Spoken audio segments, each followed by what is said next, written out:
গল্পকথন by Kallol চ্যানেলে আপনারা শুনছেন হুমায়ুন আহমেদের লেখা এই মেঘ রৌদ্র ছায়া। আজ তৃতীয় পর্ব। কে বলবে যে মাহফুজ নামের মানুষটা কিছুক্ষণ আগেও জ্বরে অচেতনের মতো হয়েছিল? তার মাথায় খুব কম করে হলেও 10 কলসি পানি চিত্রা নিজে ঢেলেছে।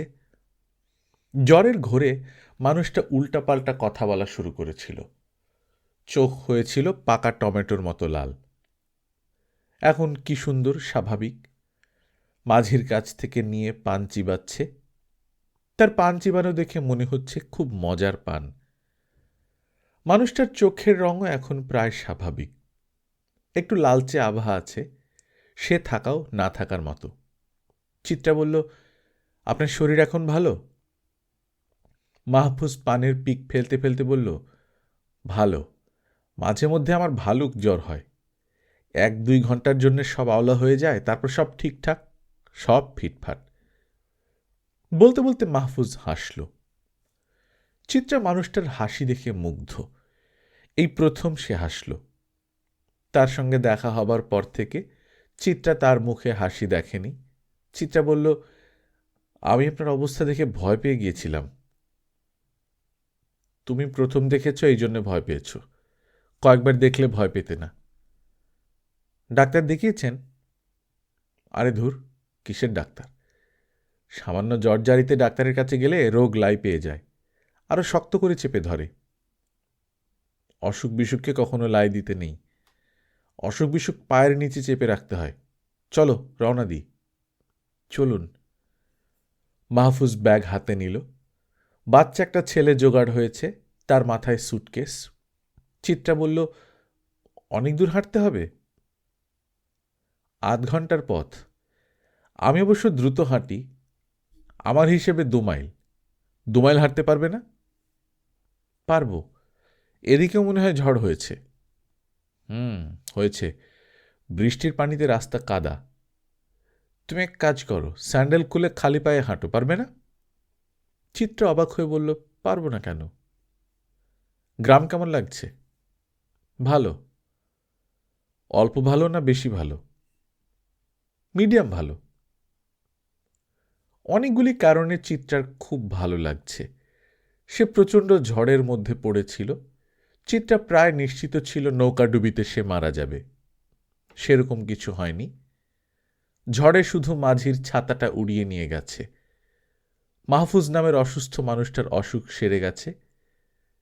সে শুধু যে স্বাভাবিকভাবে কথা বলছে তা না, চিত্রার সঙ্গে সহজভাবে কথা বলছে।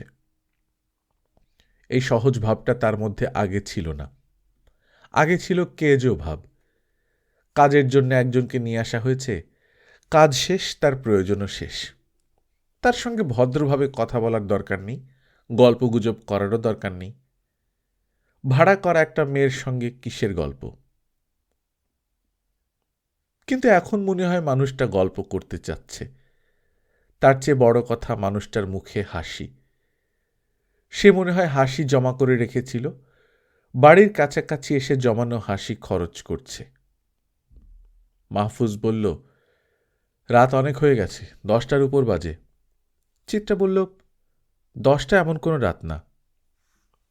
তোমাদের শহরে না, কিন্তু গ্রামে নিশুতি রাত। রাত 8টার আগেই গ্রামের মানুষরা কুপি নিভিয়ে শুয়ে পড়ে। কেন বলো তো? ঘুম পায় বলে? তা না, বেশি রাত পর্যন্ত জাগলে, কুপি জ্বালালে বাড়তি কেরোসিন খরচ। আর তাছাড়া রাত জেগে করবে কি? করার কিছু নেই। ইলেকট্রিসিটি চলে এলে দেখবে গ্রামের মানুষও রাত 11টার আগে ঘুমোতে যাবে না। গ্রামের মানুষেরা রাত 11টা পর্যন্ত জেগে থাকলে আপনি মনে হয় খুব খুশি হন। মাহফুজ জবাব না দিয়ে হাঁটা শুরু করল। তার হাতে টর্চ লাইট। বাচ্চা ছেলেটা সুটকেস মাথায় নিয়ে অনেক আগেই চলে গেছে। আলো ফেলে ফেলে সে এগুচ্ছে। তার পেছন পেছন আসছে চিত্রা। চিত্রা মাথায় ঘোমটা দিয়েছে। তার এক হাতে স্যান্ডেল, অন্য হাতে ঘোমটায় আঁচল ধরা। মাহফুজ বলল, হাঁটতে কষ্ট হচ্ছে? জি না। গল্প করতে করতে হাঁটলে পথ টের পাওয়া যায় না।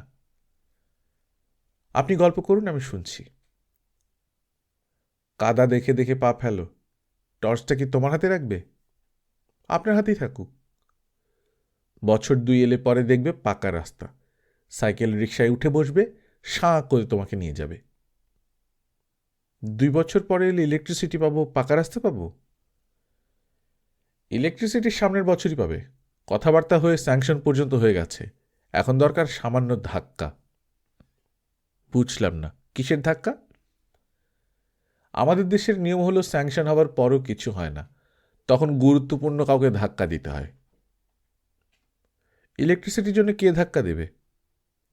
সুলতান সাহেব দেবেন, অ্যাম্বাসেডর মানুষ।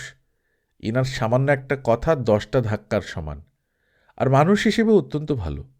না কুঁচা কোনো ব্যাপার ওনার মধ্যে নেই। চিত্রা বলল, যাদের নাক খুবই উঁচা তারাই তাদের নাক উঁচা ব্যাপারটা খুব সাবধানে আড়াল করে রাখে, কাউকে বুঝতে দেয় না। যাদের নাক সামান্য উঁচা তাদেরটাই শুধু বোঝা যায়। মাহফুজ আশ্চর্য হয়ে বলল, তুমি খুব সুন্দর করে কথা বলো তো। তবে সুলতান সাহেব সম্পর্কে তোমার কথা ঠিক না, উনি খুবই সিম্পল মানুষ, খুবই অন্যরকম। লুঙ্গি পরে গ্রামের ভেতর দিয়ে হাঁটেন। একবার কি হয়েছে শোনো। বিষ্ণুর ছোট মেয়েটা কলতলা থেকে বালতি ভর্তি পানি নিয়ে ফিরছে, বাচ্চা মেয়ে, কষ্ট হচ্ছে। সুলতান সাহেব দেখতে পেয়ে নিজের হাতে বালতি এগিয়ে দিলেন। একজন অ্যাম্বাসেডর পানির বালতি নিয়ে যাচ্ছেন, ভাবা যায়? চিত্রা নিঃশব্দে হাসল, কিছু বলল না।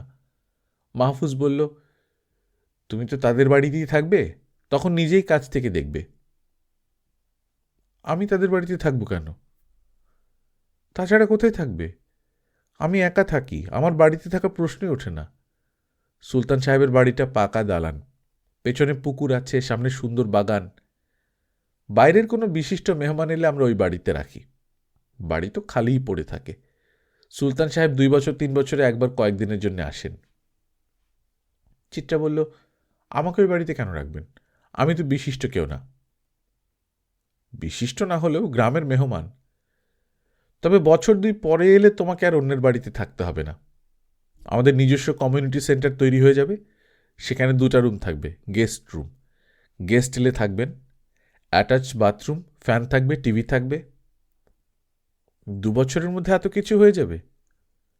অবশ্যই হবে, তুমি দেখো না আমি কি করি।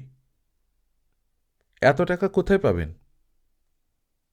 আমাদের দেশে প্রচুর টাকাওয়ালা মানুষ আছে যারা মানুষের কল্যাণে টাকা খরচ করতে চায়, কিন্তু টাকা বের করে না, কারণ তাদের মনে ভয় শেষ পর্যন্ত টাকা কাজে লাগবে না, অন্য কেউ মেরে দেবে। আমার কাজ হচ্ছে ভয় ভাঙিয়ে টাকা বের করা। চিত্রা খিলখিল করে হাসল। মাহফুজ বিরক্ত গলায় বলল, হাসো কেন? আপনার অদ্ভুত কথা শুনে হাসছি। কোন কথা অদ্ভুত? 2 বছর পর গ্রামের চেহারা বদলে ফেলবো এটা? হ্যাঁ, এটা। আপনি কিছুই করতে পারবেন না। মাহফুজ হতভম্ব হয়ে বলল, আমি কিছুই করতে পারবো না? চিত্রা বলল, না। 2 বছর পরেও আমি যদি আসি, দেখব রাস্তায় এমনই কাদা আছে, ইলেকট্রিসিটি আসেনি, কিছুই বদলায়নি। আপনিও বদলাননি। তখনও আপনি আমাকে বলবেন 2 বছর পর এলে আমি আবার কি কি দেখব, এইসব হাবিজাবি। আপনিও বদলাবেন না, আপনিও হাবিজাবি কথা বলতে থাকবেন। তোমার ধারণা আমি এতক্ষণ হাবিজাবি কথা বলেছি? হ্যাঁ। মাহফুজ চুপ করে গেল। সে এখন আগের চেয়ে লম্বা লম্বা পা ফেলছে। তার ভাব দেখে মনে হওয়া স্বাভাবিক যে সে পেছনের ঘুমটা দেয়া মানুষটাকে অন্ধকারে ফেলে রেখে চলে যেতে চাইছে। চিত্রা বলল, আপনি কি আমার কথায় রাগ করেছেন? মাহফুজ গম্ভীর গলায় বলল, না। যার মনে যা আসে সে বলবে, রাগ করাকরির কি আছে? রাগ করবেন না, এরকম কথা আমি আর বলবো না। তবে 2 বছর পরে আমি সত্যি সত্যি আসব। মাহফুজ কিছু বলল না। চিত্রা বলল, আপনি কি আমার সঙ্গে আর কথাই বলবেন না? কথা না বললে এত লম্বা পথ পার হবে কি করে?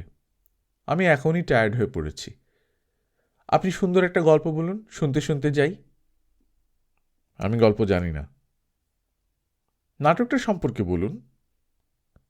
নাটক সম্পর্কে কি বলবো, তুমি তো জানোই, টিপু সুলতান। অভিনয় কারা করবেন? মেইন রোল কে করবে? ভুজঙ্গবাবু। চিত্রা অবাক হয়ে বলল, কোন ভুজঙ্গবাবু? গৌরীপুরের? মাহফুজ তৃপ্তির নিঃশ্বাস ফেলে বলল, হ্যাঁ, তুমি চেনো? তাকে কেন চিনব না? আমি তার সঙ্গে সিরাজউদ্দৌলা করেছি। উনি এখানে এসে নাটক করতে রাজি হয়েছেন? মাহফুজ পথের মাঝখানে দাঁড়িয়ে গেল। সিগারেট ধরাতে ধরাতে গম্ভীর গলায় বলল, রাজি হবে না মানে? তুমি ভাবো কি আমাকে? চিত্রা বলল, আপনি সিগারেট শেষ করুন, আমি কিছুক্ষণ দাঁড়িয়ে বিশ্রাম করব। বেশি টায়ার্ড? হুম। আমরা কিন্তু এসে পড়েছি, অল্প একটু। আলো দেখতে পাচ্ছ না? ওই আলো পার হলে আর মাত্র 10 গজ। আপনি গজফিতা দিয়ে মেপেছেন? অনুমানে বলছি। গ্রামের অনুমান খুব উল্টাপাল্টা হয়। যেটাকে আপনি 10 গজ বলছেন, দেখা যাবে সেটা আসলে 100 গজ। কি বলছো তুমি? 100 গজ কেন হবে? অবশ্যই 100 গজ। আপনার সঙ্গে 100 টাকা বাজি। এটা নিয়ে বাজি ধরতে হবে কেন? বাজি আপনাকে ধরতেই হবে। মাহফুজ ধাঁধায় পড়ে গেল। মেয়েটা কি ঝগড়া বাঁধাবার চেষ্টা করছে, নাকি বাচ্চা মেয়েদের মতো ফাজলামি করছে? মাহফুজ সিগারেট শেষ করে বলল, চলো আস্তে আস্তে যাওয়া যাক। চিত্রা বলল, আমার ডান পায়ের গোড়ালিতে কাঁটা ফুটেছে, কাঁটা বের না করে আমি যেতে পারবো না। এখন কাঁটা বের করবে কিভাবে? আপনি টর্চ লাইট ধরুন, আমার সঙ্গে সেফটি পিন আছে। সেফটি পিন দিয়ে এখন খোঁচাখুচি করবে? হুম। এ তো ভালো যন্ত্রণা হলো। আপনি আমার উপর রাগ করছেন কেন? কাঁটা তো আমি ইচ্ছে করে ফুটাইনি। না, রাগ করিনি। আসলে তোমাকে খালি পায়ে হাঁটতে বলা ঠিক হয়নি, ভুলটা আমার। আপনার তো বটেই। আপনি নিজে জুতা মসমস করে যাচ্ছেন আর আমাকে বলছেন খালি পায়ে যেতে। চিত্রা কাঁটা ওঠানোর নানান চেষ্টা করল, কাঁটা বের করা গেল না। মাহফুজ বলল, বুড়ো আঙুলে ভর দিয়ে কষ্ট করে যেতে পারবে না? পারব। মাহফুজ ইতস্তত করে বলল, একটা কাজ করো, আমার হাত ধরে হাঁটো। চিত্রা বিরক্ত মুখে বলল, আপনার হাত ধরে হাঁটবো কেন? এটা কেমন কথা? বিপদের সময় এত কিছু দেখলে চলে না। এটা এমন কোনো বিপদ না, চলুন হাঁটি। হাঁটি বললেও চিত্রা ঠিক মতো পা ফেলতে পারছে না। সেফটি পিন দিয়ে খোঁচাখুঁচিতে পায়ের অবস্থা কাহিল। মাহফুজ কড়া গলায় বলল, তুমি আমার হাত ধরে হাঁটো, কোনো সমস্যা নাই। চিত্রা আপত্তি করল না। তারা গ্রামে পৌঁছল রাত 11টার পর। মাহফুজ চিত্রাকে সরাসরি সুলতান সাহেবের বাড়িতে নিয়ে গেল। সুলতান সাহেব এবং তার মেয়ে দুজন ঘুমিয়ে পড়েছে। তাতে সমস্যা কিছু নেই। বাড়ির কেয়ারটেকার রমিজ একতলার ঘর খুলে দিল। ঘরে বিছানা পাতা আছে। ঘরের সঙ্গে বাথরুমে বালতি ভর্তি পানি। মাহফুজ বলল, যা লাগে রমিজকে বলবে, সে এনে দেবে। রমিজ আমার নিজের লোক। টিপু সুলতান নাটকে তার পার্ট আছে। চিত্রা বলল, কিছুই লাগবে না, আমি এক্ষুনি ঝাঁপ দিয়ে বিছানায় পড়ব। মাহফুজ বলল, আরাম করে ঘুমাও, আমি সকালে এসে খোঁজ নেব। আর রমিজকে বলে যাচ্ছি, সে সকালে তোমাকে চা দিয়ে যাবে। চিত্রা ঘাড় কাত করে বলল, আচ্ছা। মাহফুজ বলল, এখন পায়ের কাঁটা তোলার দরকার নেই, আলো কম, এই আলোতে কাঁটা দেখা যাবে না। সকালে আমি এসে কাঁটা তুলে দিয়ে যাব। আপনি কাঁটা তুলবেন? হ্যাঁ, কোনো অসুবিধা আছে? না, কোনো অসুবিধা নেই।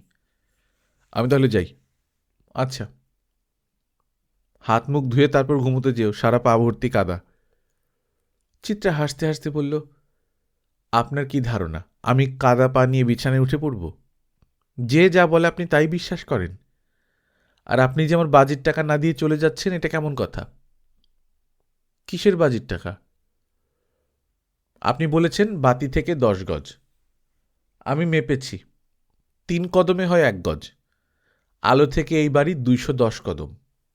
210 ভাগ 3 কত হলো? 70 না? অর্থাৎ 70 গজ। আপনি বাজিতে হেরেছেন। মাহফুজ পকেট থেকে 100 টাকার একটা নোট বের করল। চিত্রা খুব স্বাভাবিক ভঙ্গিতেই সেই নোটটা হাতে নিল। Ranu late riser. সকাল 9টার আগে সে বিছানা থেকে নামে না। কিন্তু গ্রামে এসে তার সিস্টেমে কিছু গণ্ডগোল হয়েছে। যত রাতেই সে ঘুমোতে যাক না কেন, ভোরবেলার পাখির কিচিমিচিতে ঘুম ভাঙে। পাখিদের হল্লা অ্যালার্ম বেলের চেয়েও তীব্র ও তীক্ষ্ণ। পাখিদের চেঁচামেচিতে সে অভ্যস্ত নয় বলেই ভোরবেলা ঘুম ভাঙার ব্যাপারটা ঘটছে বলে রানুর ধারণা। রানু এতে বিরক্ত না, বরং সকালবেলা জেগে ওঠাটা তার ভালো লাগছে। ঘুম ঘুম চোখে কিছুক্ষণ বারান্দায় দাঁড়িয়ে থাকা, সকাল হওয়া দেখা, পাখিদের এক গাছ থেকে আরেক গাছে ঝাঁপ দেয়া দেখা, তারপর সিঁড়ি বেয়ে একতলায় নামা। একতলায় নামার সঙ্গে সঙ্গে রমিজ হাতে এক কাপ চায়ের কাপ ধরিয়ে দেয়। আগুন গরম ধোঁয়া ওঠা চা। সকালের এই অংশটাও রানুর পছন্দ।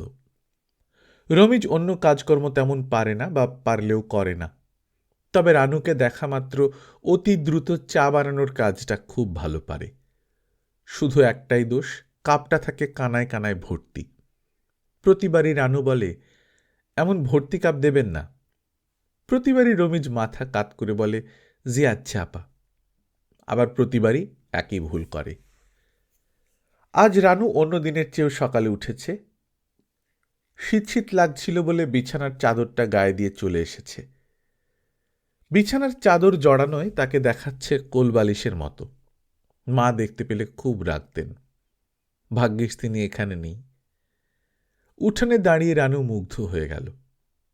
প্রতিদিনই মুগ্ধ হয়, আজকের মুগ্ধতাটা অন্য দিনের চেয়ে বেশি, কারণ আজ রেলিংয়ে অদ্ভুত সুন্দর একটা পাখি বসে আছে। পাখিটার গায়ের পালক ময়ূরের পালকের মতো গাঢ় নীল, ঠোঁট টকটকে লাল। পাখিটা রানুকে ঘাড় কাত করে দেখল। আশ্চর্যের ব্যাপার, উড়ে চলে গেল না। যেন সে বুঝতে পেরেছে রানু নামের মেয়েটাকে ভয় পাবার কিছু নেই। বিছানার চাদর গায়ে দিয়ে কোলবালিশ সেজে চলে এলেও সে খুব ভালো মেয়ে। কাক ছাড়া অন্য কোনো পাখি মানুষকে বেশিক্ষণ সহ্য করতে পারে না। কাজে নীল পালকের পাখি একসময় উড়ে গেল বাগানের দিকে। রানু পাখি কোথায় গেল দেখতে গিয়ে অন্য একটা দৃশ্য দেখে অবাক হয়ে তাকিয়ে রইল। তার বয়সী সুন্দর একটি মেয়ে বাগানে একা একা হাঁটছে। মেয়েটির হাতে চায়ের কাপ, মাঝে মাঝে চায়ের কাপে চুমুক দিচ্ছে। মাথা ভর্তি চুল। চা খেতে খেতে সে নানান দিকে মাথা দোলাচ্ছে বলে মাথার চুল পর্দার মতো দুলছে। সে আবার বিড়বিড় করে পাগলের মতো কি যেন বলছে, আবার হাসছেও। অচেনা একটা মেয়ে চা খেতে খেতে তাদের বাগানে হাঁটার ব্যাপারটা কি? এটা স্বপ্নের কোনো দৃশ্য নয় তো? রানুর কিছু কিছু স্বপ্ন বাস্তবের মতো স্পষ্ট হয়। এখানেও কি তাই হচ্ছে? মেয়েটি এখন তাকে দেখতে পেয়েছে। চায়ের কাপ হাতে দাঁড়িয়ে আছে, তার দৃষ্টি স্থির। রানুর মনে হলো মেয়েটার গায়ের রং ময়লা হলেও খুবই মায়া কাড়ার চেহারা। বয়সও মনে হচ্ছে তার চেয়ে কম। তবে কালো মেয়েদের বয়স সহজে বোঝা যায় না। যা তাদের বয়স তার চেয়ে অনেক কম দেখায়। রানু সিঁড়ি বেয়ে নামছে। একবার মনে হলো মেয়েটার সঙ্গে কথা বলার আগে গায়ের চাদরটা ফেলে যাওয়া দরকার। তারপরই মনে হলো থাক না চাদর। রমিজ মনে হয় চায়ের কাপ হাতে নিয়ে তৈরিই ছিল। রানু সিঁড়ির গোড়ায় নামতেই হাতে চায়ের কাপ ধরিয়ে দিল। রানু বলল, মেয়েটা কে? রমিজ বলল, নাটকের মেয়ে। নাটকের মেয়ে মানে কি? টিপু সুলতান নাটক যে হইব তার মেয়ে। ময়মনসিং থেকে ভাড়া কইরা আনছে। আমাদের এই বাগানে কি করছে? বেড়াইতেছে। শহর বন্দরে থাকে, গ্রামের বাগান দেখে নাই, দেখে মজা পাইতেছে। তা মজা পাক, কিন্তু আমাদের এই বাগানে সে কিভাবে এলো? রাত্রিরে আমরার বাড়িতে ছিল, আপনারা ঘুমায় পড়ছিলেন, তখন মাহফুজ ভাই নিয়ে আইছে। আমাদের এখানে কি তার থাকার কথা ছিল? এই বাড়ি ছাড়া আর কই থাকব? আর থাকুনের জায়গা আছে? মেয়েটার নাম কি? নাম জানি না আফা। রানু এগিয়ে গেল। তার কাছে পুরো ব্যাপারটা এখনো অদ্ভুত লাগছে, এবং কেন জানি মনে হচ্ছে মেয়েটার সঙ্গে কথা বলে তার ভালো লাগবে। গ্রামে আসার পর থেকে সারাক্ষণ বাবার বক্তৃতা ধরনের কথা শুনে শুনে সে ক্লান্ত হয়ে পড়েছে। আসল বক্তৃতা তিনি এখনো দেননি। এই কদিন যা হয়েছে তা হলো আসল বক্তৃতার রিহার্সেল। আসল বক্তৃতা নিশ্চয়ই ভয়াবহ হবে। বক্তৃতা ছাড়াও বাবা আজকাল তুচ্ছ বিষয় নিয়েও অনেক বেশি কথা বলেন। ব্যাপারটা মনে হয় বয়সের কারণে হচ্ছে। বয়স্ক মানুষ যে কোনো কাজে ক্লান্ত হয়ে পড়ে, শুধু কথা বলায় তাদের ক্লান্তি নেই। রানু মেয়েটির সামনে দাঁড়িয়ে হাসি মুখে বলল, আপনি কেমন আছেন? চিত্রা নিচু গলায় বলল, ভালো আছি। আপনি যে রাতে আমাদের বাড়িতে ছিলেন জানতাম না, ঘুম ভেঙেই আপনাকে দেখে চমকে গেছি। প্রথমে ভেবেছিলাম স্বপ্ন দেখছি। আপনার নাম কি? চিত্রা। আমার ডাকনাম রানু, আমি এই বাড়ির মেয়ে। আমি জানি। রমেশ নিশ্চয়ই আপনাকে সব বলেছে? জি। আমাদের বাগানটা খুব সুন্দর না? হ্যাঁ, খুব সুন্দর। পুকুরঘাট দেখেছেন? পুকুরঘাট আরও সুন্দর। পুকুরটা অবশ্যই সুন্দর না, সবুজ শ্যাওলা এমনভাবে পড়েছে পানি দেখা যায় না, তবে বাঁধানো ঘাটটা খুব সুন্দর। চলুন আপনাকে পুকুর ঘাট দেখাই। আপনি কদিন থাকবেন? আজ রাতটা থাকব। পরশু যাবেন? জি। তাহলে খুবই ভালো, আপনি আমাদের সঙ্গে যেতে পারবেন। আমরাও পরশু যাচ্ছি। বাবার বোধহয় আরও কয়েকদিন থাকার ইচ্ছা ছিল, কিন্তু আমার অসহ্য লাগছে। রানুর মনে হলো মেয়েটা ঠিক সহজ হতে পারছে না। প্রশ্ন করলে জবাব দিচ্ছে ঠিকই, নিজ থেকে কিছু বলছে না। মনে হচ্ছে খুব লজ্জা পাচ্ছে। নাটক থিয়েটারের মেয়েদের এত লজ্জা থাকার কথা না। তাদের অনেকের সঙ্গে মিশতে হয়, অনেকের সঙ্গে অনেক কথা বলতে হয়। রানু বলল, রাতে আপনার ঘুম কেমন হয়েছে? ভালো হয়নি। নতুন জায়গায় তো ঘুম ভালো হবার কথা না, আমার একই অবস্থা। কোনো নতুন জায়গায় গেলে প্রথম রাত আমার এক ফোঁটা ঘুম হয় না। মনে হয় ঘুমিয়ে পড়লেই দরজা ভেঙে ৬-৭ জন সন্ডাগুন্ডা ঢুকে পড়বে। যতবার বিছানায় যাই ততবারই মনে হয় দরজা ঠিক মতো লাগানো হলো না। বিছানা ছেড়ে উঠে ছিটকিনি পরীক্ষা করি, তারপর আবার ঘুমোতে যাই, তখন আবার মনে হয় ছিটকিনি দেয়া হয়নি, অথচ আগেই ছিটকিনি দেখে এসেছি। আপনারও কি সেরকম হয়? না, কাল রাতে আমার ঘুম হয়নি অন্য কারণে। কারণটা কি আমাকে বলা যাবে? জি না, বলা যাবে না। বলতে ইচ্ছা না করলে বলতে হবে না। রানু চিত্রার দিকে তাকিয়ে আছে। চিত্রা মাথা নিচু করে হাসল। চিত্রার মনে হলো কাল রাতে ঘুম না হবার কারণটা এই অদ্ভুত সুন্দর মেয়েটাকে বলা যেতে পারে, এতে দোষের কিছু হবে না। চিত্রা হাসতে হাসতে বলল, আচ্ছা আপনাকে বলি, কাল রাতে খিদের জন্য ঘুম হয়নি। তার মানে? সারাদিন নৌকায় কিছু খাওয়া হয়নি। মাহফুজ ভাই অনেক রাতে এই বাড়িতে রেখে গেছেন, তখনও খাওয়ার কথা কিছু বলেননি, রেখেই চলে গেছেন। একটা পুরো দিন আর পুরো রাত আপনি না খেয়ে কাটিয়েছেন? চিত্রা আবারও হাসল। রানু বলল, আমার খুবই খারাপ লাগছে। আপনি খাবার দেওয়ার কথা মাহফুজ ভাইকে বলতে পারলেন না? বলার ইচ্ছে করছিল, বলতে পারিনি। I am sorry, I am so sorry. আমার খুবই খারাপ লাগছে। আপনার খারাপ লাগবে কেন? আমার বাড়িতে একটা মেয়ে না খেয়ে থাকবে আর আমার মন খারাপ লাগবে না? আপনি 1 মিনিট দাঁড়ান, আমি রমেশ ভাইকে নাস্তার কথা বলে আসছি। আরেকটা কথা, আপনার পায়ে কি কোনো সমস্যা? পা টেনে টেনে হাঁটছেন? কাল রাতে এখানে আসার সময় কাঁটা ফুটেছে, বের করতে পারিনি। আচ্ছা দাঁড়ান, আমি ব্যবস্থা করছি। কি ব্যবস্থা? বাবাকে বলবো, উনি ব্যবস্থা করবেন। যে কোনো সমস্যা বাবা সমাধান করতে পারেন, সমস্যা জটিল হোক বা সহজ। আপনি দাঁড়িয়ে থাকুন, আমি আসছি। হাঁটাহাঁটি করার দরকার নেই। চিত্রা দাঁড়িয়ে আছে, তার খুবই অবাক লাগছে। বিছানার চাদর গায়ে দিয়ে একটা মেয়ে এসেছে। সিঁড়ি দিয়ে যখন নামছিল মনে হচ্ছিল উড়তে উড়তে নামছে, এখন আবার পাখির মতোই উড়ে যাচ্ছে বলে মনে হচ্ছে। দ্রুত যাচ্ছে বলে গায়ের চাদর পাখির ডানার মতো পাখা মেলেছে। মেয়েটা এত সুন্দর, সেটাও একটা বিস্ময়কর ঘটনা। মানুষ এত সুন্দর হয় কিভাবে? চিত্রার বয়স 19। সে তার 19 বছরের জীবনে এত সুন্দর মেয়ে দেখেছে বলে মনে করতে পারল না। সঙ্গে ক্যামেরা থাকলে মেয়েটাকে পাশে নিয়ে একটা ছবি তুলত। সেই ছবি মাকে দেখিয়ে বলতো, মা দেখো, পরীর মেয়ের সঙ্গে ছবি তুলেছি।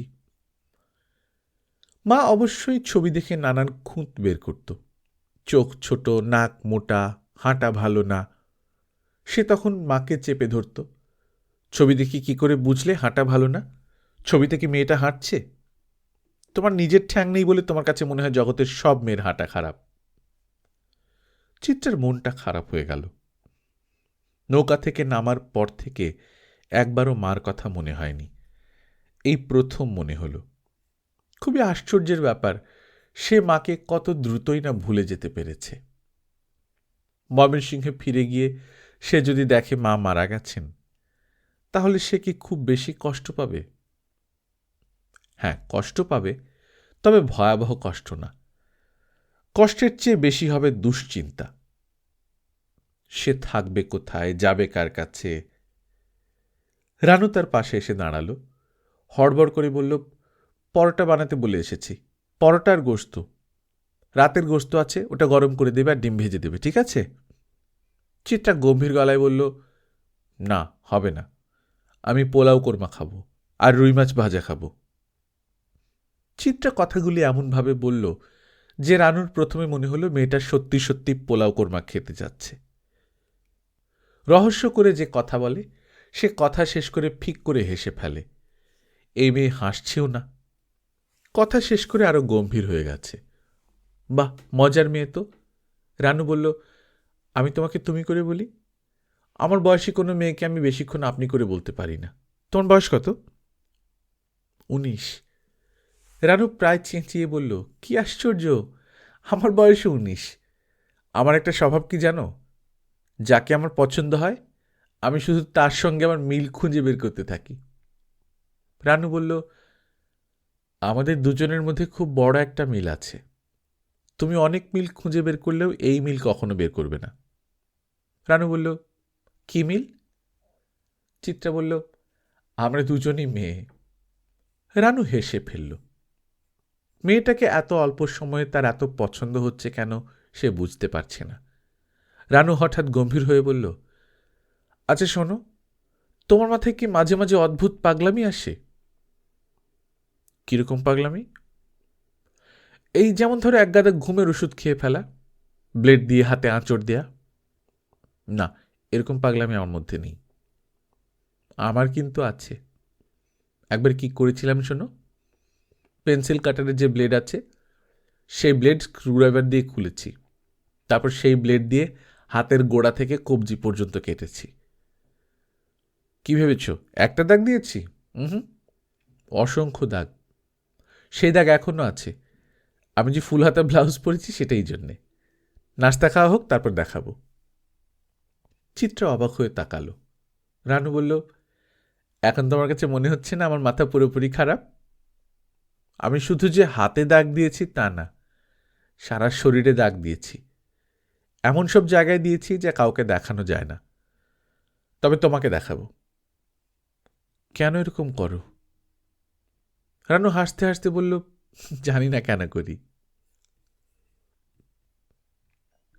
শুধু যে অধিক শোকে মানুষ পাথর হয় তা না, অধিক রাগেও মানুষ পাথর হয়। সুলতান সাহেব হয়েছেন। তিনি শান্ত ভঙ্গিতে চা খাচ্ছেন। প্রচণ্ড রাগের কিছুই তার চেহারায় নেই। তিনি বরং অন্য দিনের চেয়েও শান্ত।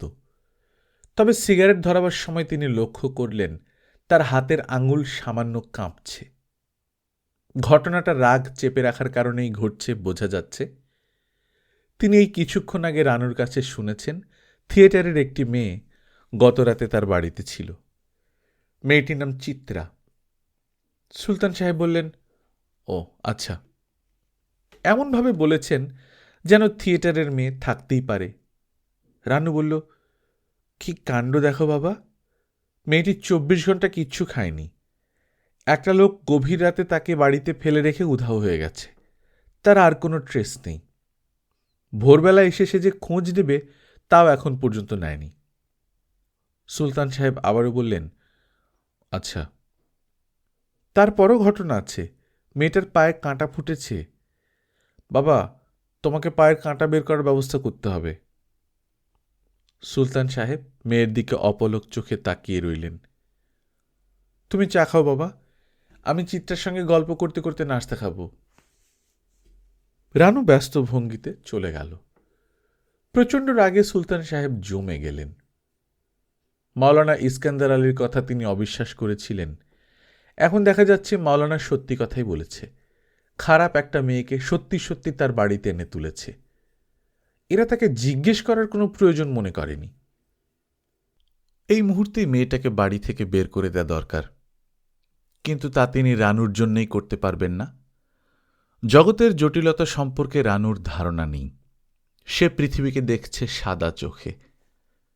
রানুর দৃষ্টি আহত না করে তাকে আগাতে হবে। মেয়েটিকে বের করে দিতে হবে এমনভাবে যে রানুর কাছে ব্যাপারটা স্বাভাবিক মনে হবে। মাহফুজ নামের ছেলেটিকেও একটা কঠিন শিক্ষা দিতে হবে, এমন শিক্ষা যেন তার অনেক দিন মনে থাকে। ধরাকে কেউ সরা মনে করে, এই ছেলে সরাও মনে করছে না, পিরিচ মনে করছে। রমিজকে পাঠিয়ে স্কাউন্ডেলটাকে কান ধরে নিয়ে আসা দরকার, তবে তিনি তা করবেন না। তিনি একজন ডিপ্লোম্যাট। কোনো ডিপ্লোম্যাটই কখনো হুট করে কিছু করে না, তারা সময় নেয়, মহেন্দ্রক্ষণের জন্য অপেক্ষা করে। তিনিও করবেন, হাসি মুখেই অপেক্ষা করবেন। রোজ যেমন গ্রামের ভেতর দিয়ে একটা চক্কর দেন, আজও দেবেন। ভেঙে পড়া মসজিদটা একবার দেখতে যেতে হবে।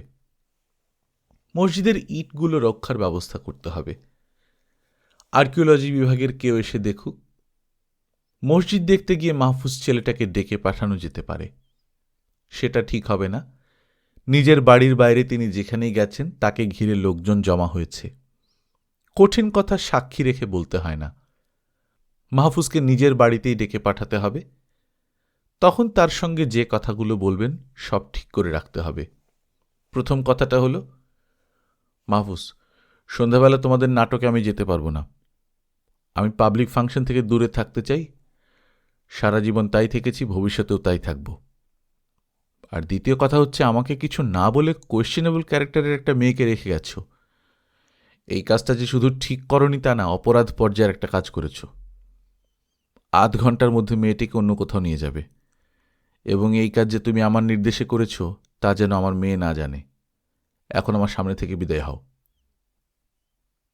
কোনো মানুষই ভেবে রাখা কথা ঠিকঠাক বলতে পারে না, কোথাও না কোথাও গুবলেট করে ফেলে। সুলতান সাহেবের ব্যাপারে এরকম কখনো হয় না। যে কথা যেভাবে বলবেন তিনি ভাবেন, সেই কথা তিনি ঠিক সেইভাবেই বলতে পারেন।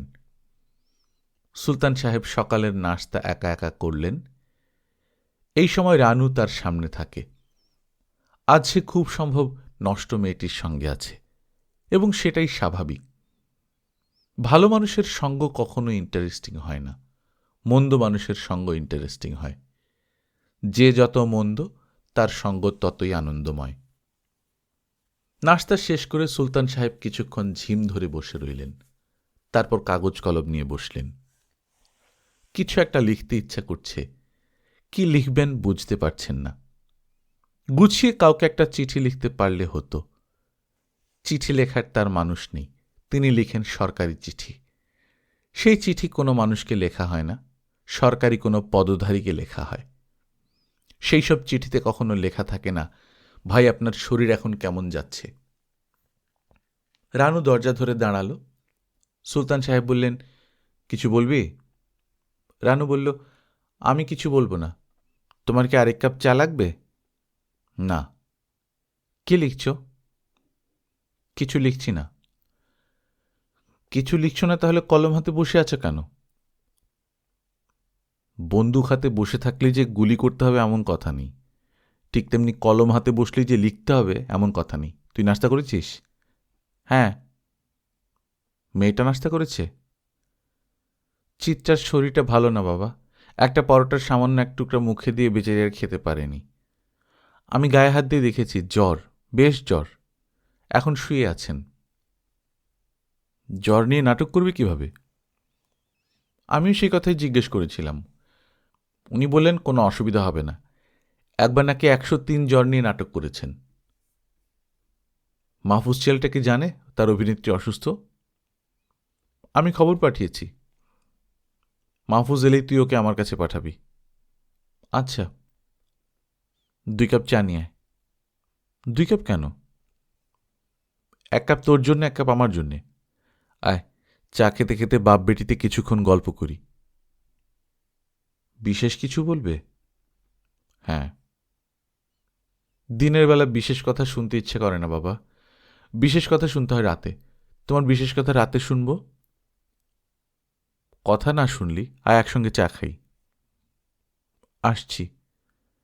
বাবা, তুমি কিন্তু এখনো চিত্রার পায়ের কাঁটা তোলার ব্যবস্থা করনি। আমার মনে হচ্ছে পা খোঁজাখুঁজি করে সে ইনফেকশন বাঁধিয়েছে। একজন ডাক্তার আনাও। গণ্ডগ্রামে তো হুট করে ডাক্তার পাওয়া মুশকিল, দেখি কি করা যায়। সুলতান সাহেব রানুর সঙ্গে যেসব কথা বলবেন বলে ঠিক করেছেন তা গুছিয়ে নেবার চেষ্টা করলেন। কোন কথাটার পর কোন কথাটা বলবেন, সিঁড়ি গেথে গেথে ওঠা, স্টেপগুলো এমন হবে যেন সহজে টপকানো যায়, হাঁপ না ধরে। প্রথম শুরুটা করবেন ধর্ম বিষয়ক আলোচনা দিয়ে। বুঝলি রানু, আমাদের এই বিশ্বব্রহ্মাণ্ডে শুধু যে পৃথিবী নামক গ্রহেই মানুষ এসেছে তা তো না, আরও অনেক গ্রহে এসেছে। এর উল্লেখ কিন্তু কোরআন শরীফে আছে। সূরা জাসিয়ার ৩৬ নম্বর আয়াতে বলা হয়েছে, all praise be to Allah, sustainer and nourisher of the heavens and sustainer and nourisher of the earth, sustainer and nourisher of the worlds. এই সূরায় পরিষ্কার করে বলা হয়েছে তিনি পৃথিবীর পরিচালক, আসমানের পরিচালক এবং জগৎসমূহের পরিচালক।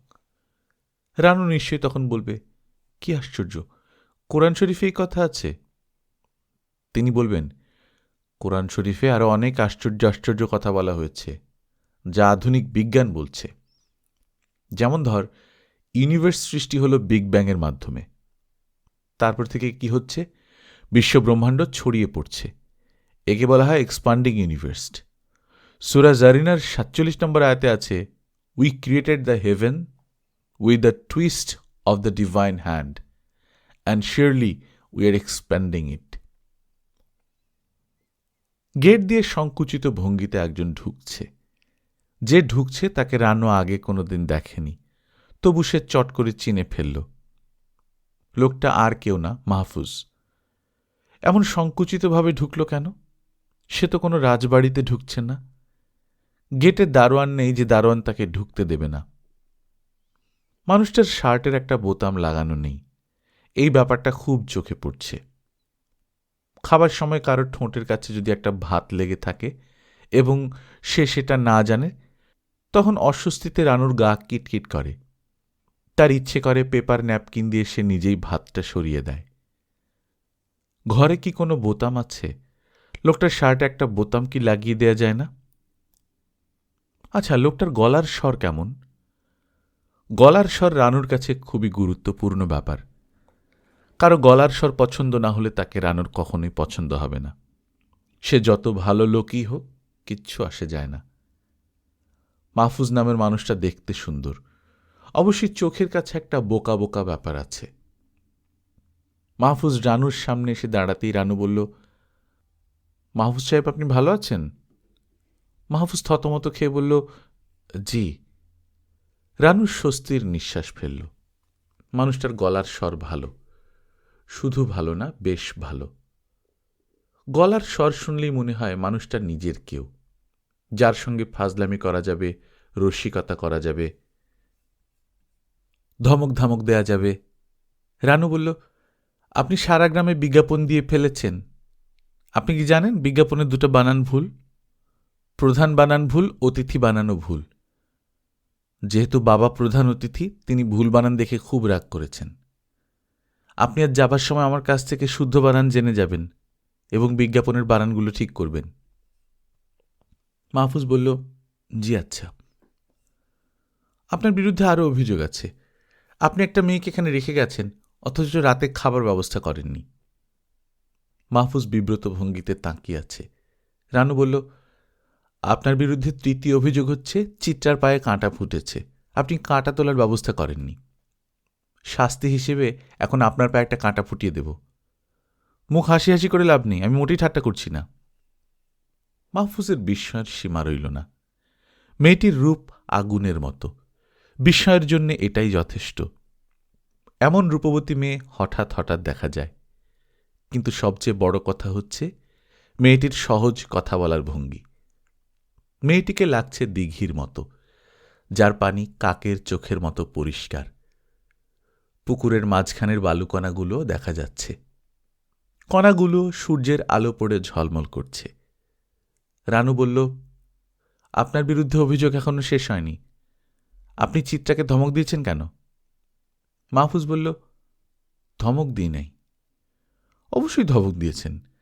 যখন ঝড় শুরু হলো, নৌকা দুলছে, তখন আপনি চিত্রাকে জিজ্ঞেস করলেন, তুমি সাঁতার জানো? সে বেচারি এমনি ঝড়ের ভয়ে অস্থির। সে বলল, সাঁতার জানি না। তখন আপনি ধমকাতে শুরু করলেন, কেন সাঁতার জানো না? বিরক্তিতে ভুরুটুরু কুঁচকে ফেলেছিলেন। সে সাঁতার জানে না কেন সেটা তার ব্যাপার।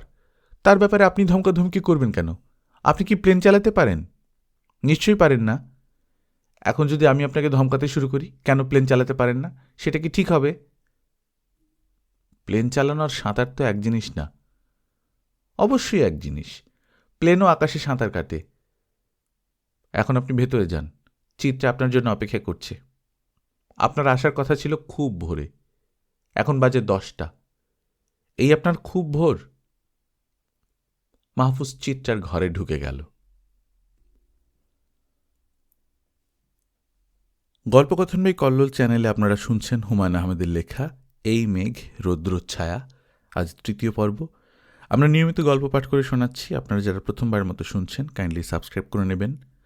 গল্প পাঠ ভালো লাগলে বন্ধুদের সঙ্গে শেয়ার করবেন। নিজে ভালো থাকবেন, আশপাশের লোকজনকে ভালো রাখবেন। টাটা।